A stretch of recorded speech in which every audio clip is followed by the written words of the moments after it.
Hi guys, welcome to Ate Lucy's Mix Vlog. This is your host Heraclea Amalda. So for today's video, tuturo natin sa inyo kung paano maglagay ng social media links on your YouTube banner like this one. So let's proceed guys.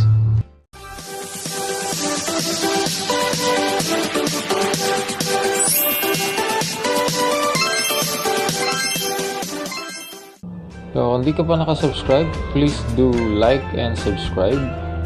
And comment down below kung may mga questions and suggestion kayo.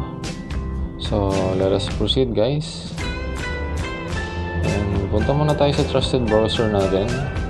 So, gagamitin natin always is Chrome. So, yan, dito na tayo sa Chrome.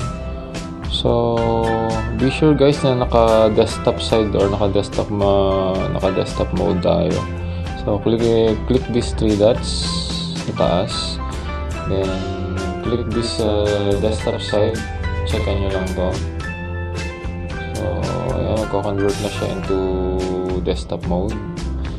Then, click this search YouTube.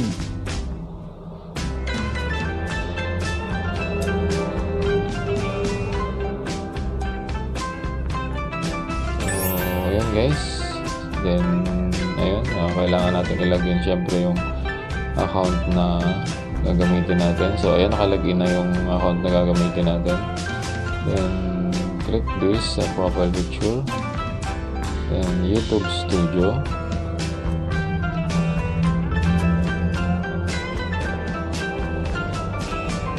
Then after that, click natin siya guys, itong nasa baba ng $sign. So, click natin siya, customization. Then punta ka man dito sa taas guys, basic info, click basic info. Ayan, click natin ng basic info guys.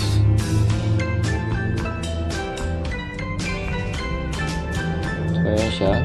Click add link. So, ayan guys, makikita nyo. Links on banner. So, kailangan nyo ng title. So, lagyan lang natin ng title. For example, is FB page. FB page or FB account. So, ayan. Then pili lang tayo dito guys sa tab na to kung first link, second link o fifth link lang paglalagyan natin. So pwede rin siyang gamitin guys on TikTok and Instagram and Twitter. So pwede nyo siyang ilagay dun sa banner. So click natin this first link. Ayan. Then ito guys, URL required. So paano naman natin lalagyan yan? Siyempre anong URL ilalagay natin diyan? Siyempre exit muna tayo guys. So FB page, FB account na ilalagay natin. Then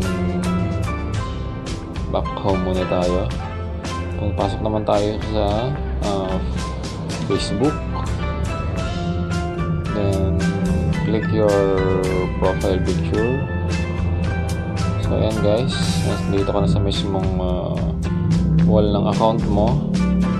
And then click yun ng 3 dot dito sa tabi, nasa right side ng add to story. Ayan guys, so makikita nyo dito sa baba guys, meron siyang copy link. So kakopy natin yan.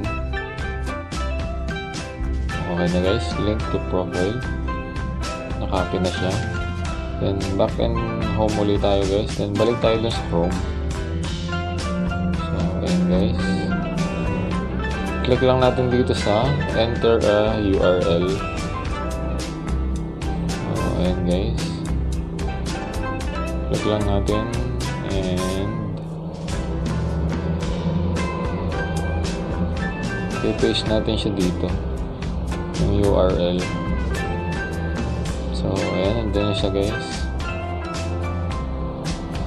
Then click lang natin tong publish sa taas, upper right side. Ayan, okay na guys. So click lang natin tong, tingnan nga natin kung nandun na nga yung click your profile picture and your channel, open by Chrome. So tingnan nga natin kung nandun na siya. Successful guys. So nandiyan na siya.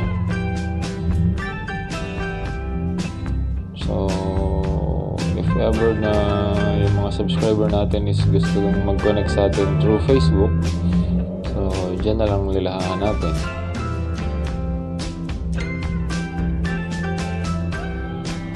Thank you guys. Thank you for watching.